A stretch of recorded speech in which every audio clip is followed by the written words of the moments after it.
Hi there, I'm Kathleen Jasper, and it is time for grammar.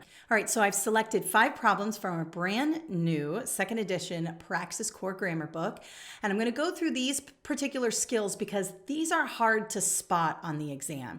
And it's been a minute since I've done a video like this, so I want to make sure that I am teaching grammar. It's one of my favorite things to do. I know I'm a super big nerd, but I love to teach grammar, and these are concepts you can use on the grammar exam and pass because I'm going to show you how to spot them in a test question. These are little tricks test makers do to try to trip you up on the exam. All right, so let's start with the first question here. Let's get right into it. Now, these are the kinds of questions you'll see on the Praxis Core Grammar. Basically, this type of question, there's an underlined portion of the sentence. In this case, it's the entire sentence. And then A is essentially no change. A is just a repeat of what that top sentence is.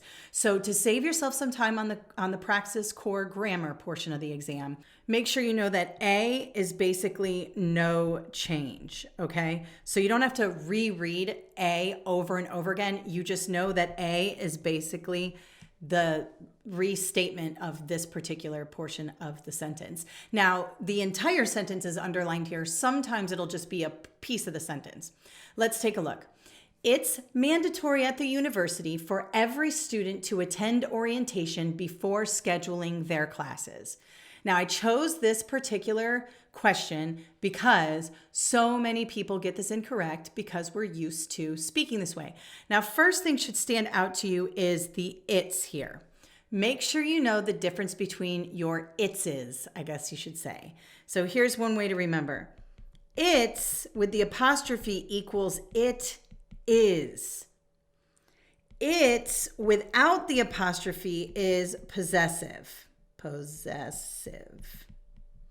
So if I were to say something like the dog ate its bone, I would not have an apostrophe because I wouldn't say the dog ate its bone. I would say the dog ate its bone.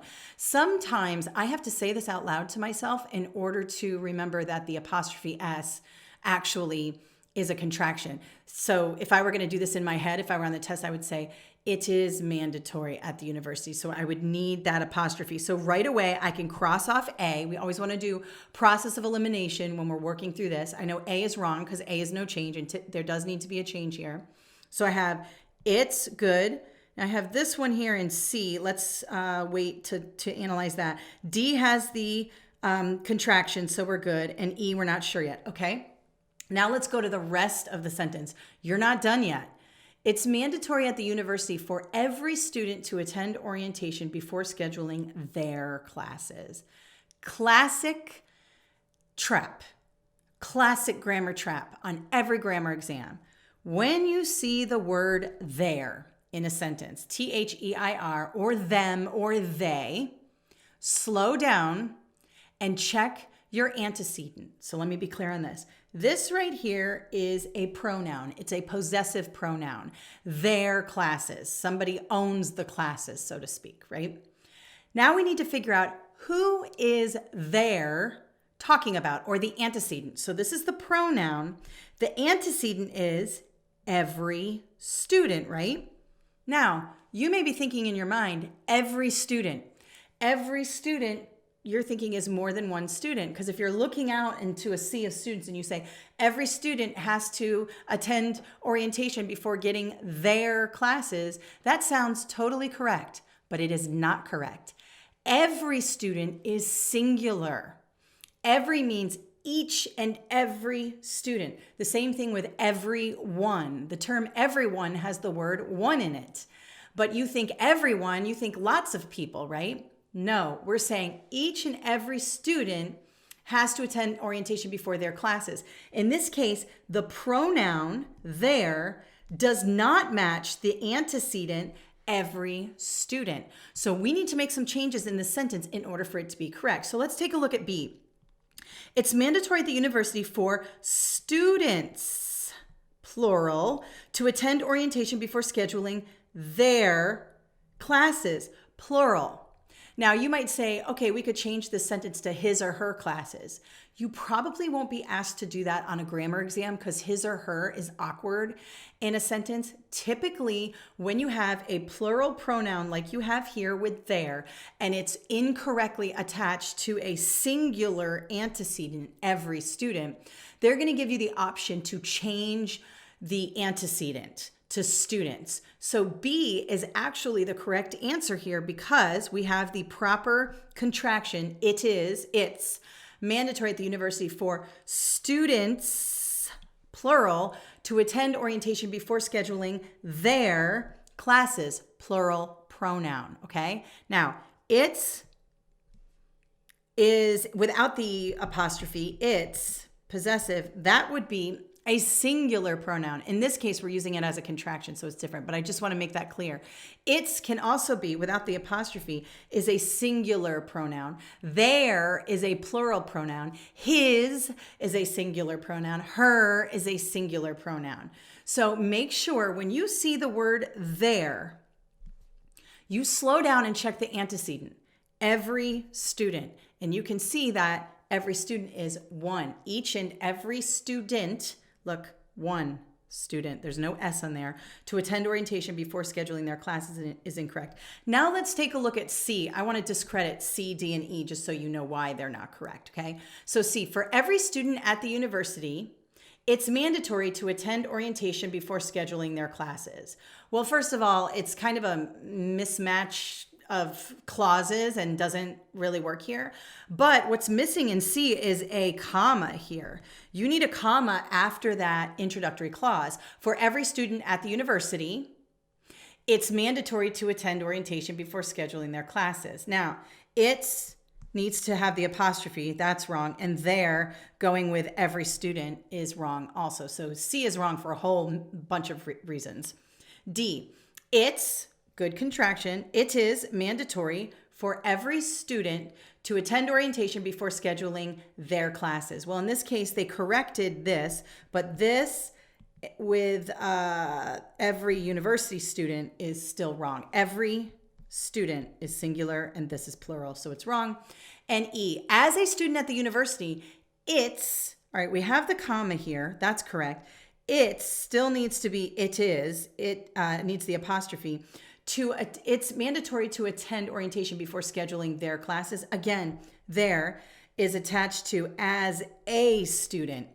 Wrong, wrong, wrong, as my grandmother would say. She's in her 90s. She is so old. And I love talking to her because we always talk about grammar. And she would say, wrong, wrong, wrong. There is a plural pronoun that belongs with a plural antecedent. And in this case, that is not correct. So B is the best answer choice for two reasons. You've got the contraction it's for it is, and you have the antecedent corrected to plural so that it matches or agrees with the pronoun. We call that pronoun antecedent agreement. Be on the lookout for that. When you see the word there, slow down. It's probably a trap. All right, so here's another question that has an underlined portion. And remember that A is just going to be a repeat of the underlined portion, so I don't have to reread A. Here we go. Each day, after a cruise ship docks nearby, a busload of tourists arrives to visit the ancient city of Tulum and admire the Caribbean Ocean views. All right, just want to point out real quick here, these commas here, each day, after a cruise ship docks nearby, those are both introductory clauses and they do need commas after them. So those are correctly placed there. Obviously, they're not part of the underlined portion, so you don't have to correct them, but I just want to point that out to you. The part in question is, a busload of tourists arrives to visit the city of ancient Tulum. Now, this is what we call a sneaky prepositional phrase. It's used a lot of times on grammar assessments to trick you, all right? So let's take a look at this underlined portion. A busload of tourists arrives. Now, you might be tempted to do a busload of tourists arrive, right? You might be tempted to change that to arrive because you're hearing tourists arrive. But tourists is not the subject here. The subject is a busload. A busload arrives. This is actually totally fine the way it is. A would be the correct answer. But you may be afraid to choose no error, right? Because A is no error. A lot of people are afraid to choose no error on a grammar test. Remember, many times, no error is the correct answer. It's correct just as many times as A, B, C, D, all the other ones are correct, okay? So make sure you're open to the fact that this sentence could be okay on its own. Let's take a look again. A busload arrives to visit the ancient city. What we have here is this sneaky prepositional phrase of tourists is the sneaky prepositional phrase, and you hear that S and you want to say tourists arrive. Well, tourists is not the subject. It's part of the prepositional phrase. The subject is a busload. A busload arrives to visit the ancient city of Ptolemy. It is fine the way it is. Let's discredit B, C, D, and E just so we can have a discussion. The tourists arrives by the busload. B is a hot mess. No, because you have the tourists arrives. That's subject verb disagreement there. C, a busload of tourists arrive. You may be tempted to pick C, but that's not correct. A busload arrive? No, a busload arrives. C is not correct. D, a busload with tourists arrive. Same thing, sneaky prepositional phrase here, sneaky prepositional phrase here. It makes you think arrive is going to be the best answer choice, but it is not. D is incorrect for the same reason C is incorrect. And E, tourists by the busload arrives. Tourists arrives? No, E is out. Remember, with a sneaky prepositional phrase, you can essentially pull out the prepositional phrase and read it on its own and make sure you have subject-verb agreement. That's what this question is testing. So if I were to take out of tourists out of here, I would say a busload arrives. So when you see questions like this on the exam, pull that prepositional phrase off, read it, and see if it works. And if it doesn't, make sure you have subject-verb agreement there. All right, let's take a look at this question. Now, you may be asked to work through one of these questions. And basically on the test is you take your mouse and you click the area of the sentence that is incorrect. In the book, you basically just choose the underlined portion that is incorrect, obviously, because you can't click in the book. But on the test, it'll be like you take your mouse and you click the portion of the sentence. Like I would, if I were doing this, I would have my mouse, like my little arrowed mouse here, and you would move this to wherever, you think that that is the error, or you choose no error. Okay. So let's go through this one. I really like this one because it has to do with a run-on sentence and punctuation. So we have the mall was crowded with holiday shoppers. Therefore, we decided to shop online this year. Now, I will always say when you see, something like this, comma, therefore, slow down, want to take a look at our punctuation. Now, here's something you need to know. Therefore is what we call a subordinating conjunction. Therefore, however, although, even though, those are called subordinating conjunctions. And they typically go with a semicolon. Now, here's another way to spot when a comma is incorrect here. The mall was crowded with holiday shoppers. That is a sentence. If I were to put a period right there, that could stand on its own as an independent clause. We call that an IC, or an independent clause. The mall was crowded with holiday shoppers. I got a subject, the mall, predicate, was crowded. Totally a sentence, could put a period there, be good. And then we have, we decided to shop online this year. Another independent clause. I could capitalize the W. We decided to shop online this year, period, and it would be a sentence on its own. So this is another independent clause.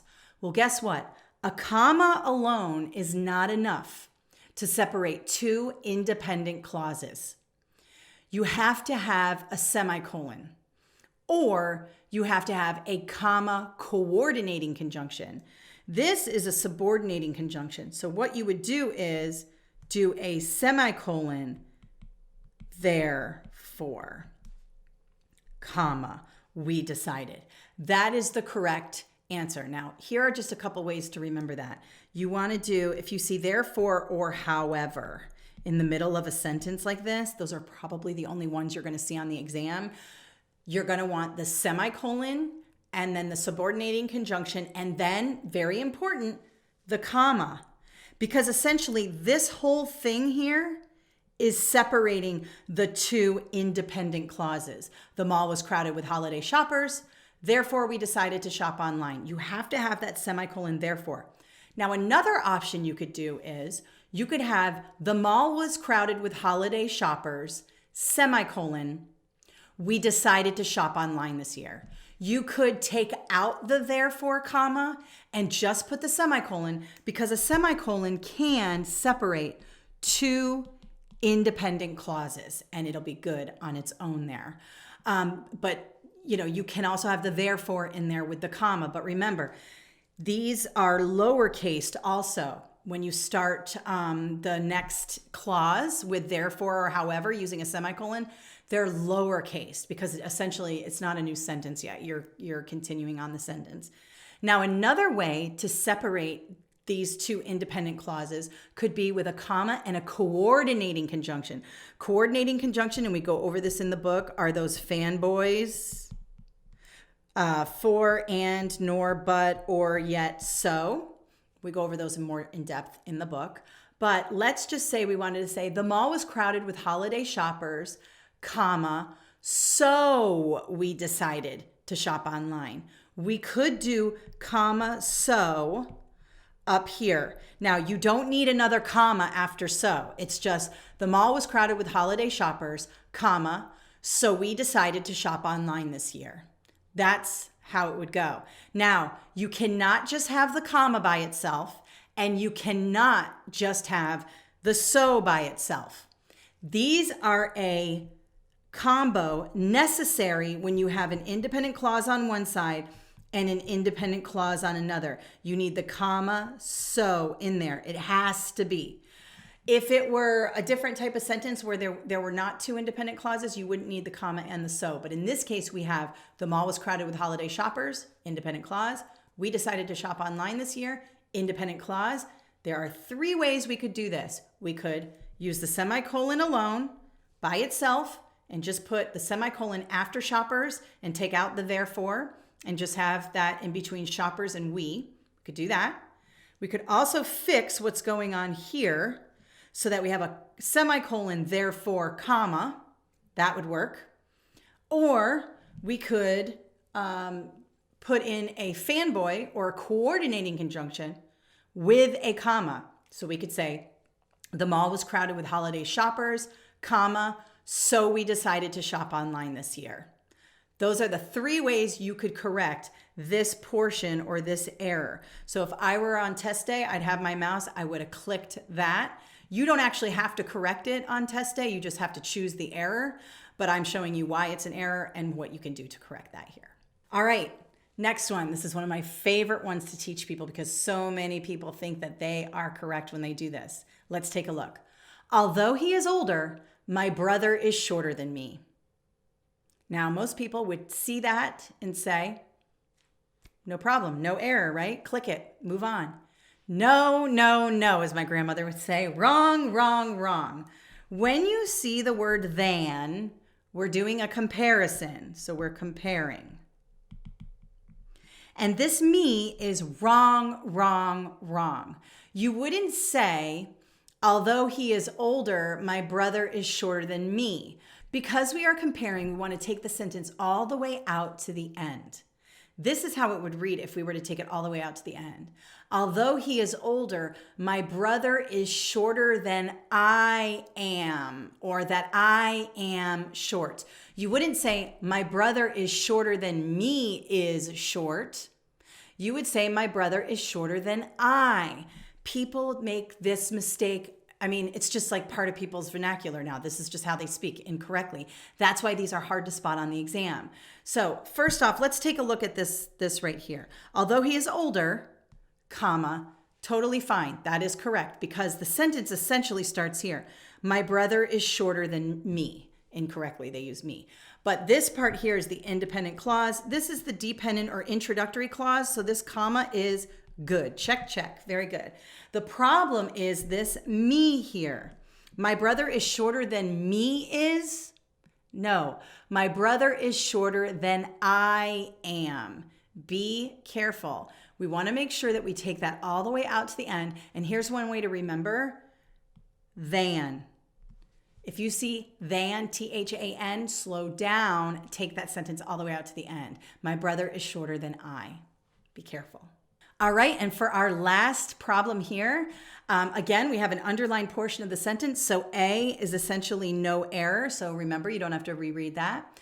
The university decided to reduce the number of academic programs because they could no longer monitor them. Now, remember what I said. When we see they and them, we want to slow down for pronoun antecedent agreement. Now, we have this portion here underlined. We know that A is the, just the same as everything else. And you can't really see it here, but there's a comma here. You can't really see it because it's underlined. But we have programs because they could no longer monitor them.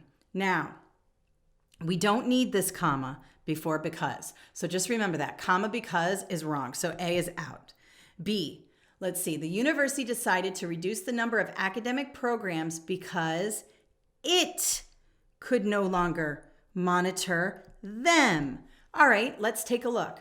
The university. Now, this is what we call a collective noun. There could be 80,000 people at the university working and studying at the university, but the university as a collective is one thing. It equals one. So we have this they here. Remember from the first problem we did in this video, we said slow down when you see they and check out your antecedent. Well, they is the plural pronoun and it is attached to a singular antecedent. Therefore, we have pronoun antecedent disagreement here.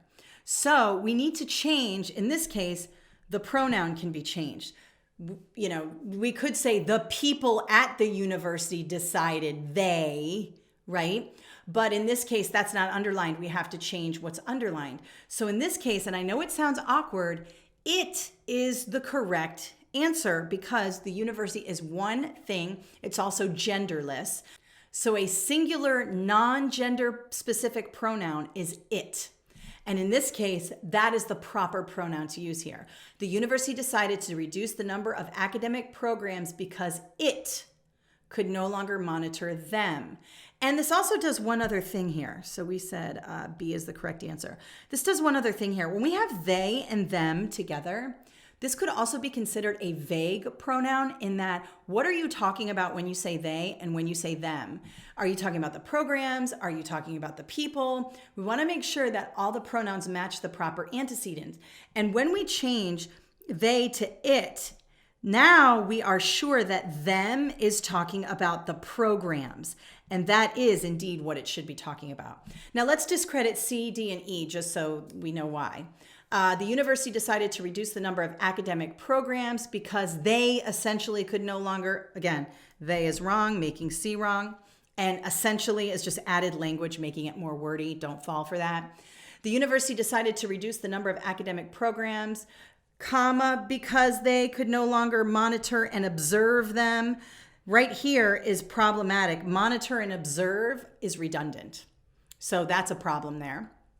E, the university decided to reduce the number of academic programs because they could essentially no longer monitor them. Again, problem, wordy, and then we have they here. Also wrong. Best answer choice is B, and now you know. All right, thank you so much for tuning in today. That's your grammar lesson for the day. Remember, we have a brand new Praxis Core 2nd edition book. It is amazing. It's got tons of new practice. We listened to all the feedback regarding the Praxis Core and we added everything you guys asked for. More math, more grammar, more writing prompts, more reading, tons of reading passages for you. So definitely check that out and the link will be in the description below. If you love our channel, consider subscribing and tell your friends and colleagues we're here. Thank you so much and have an awesome day.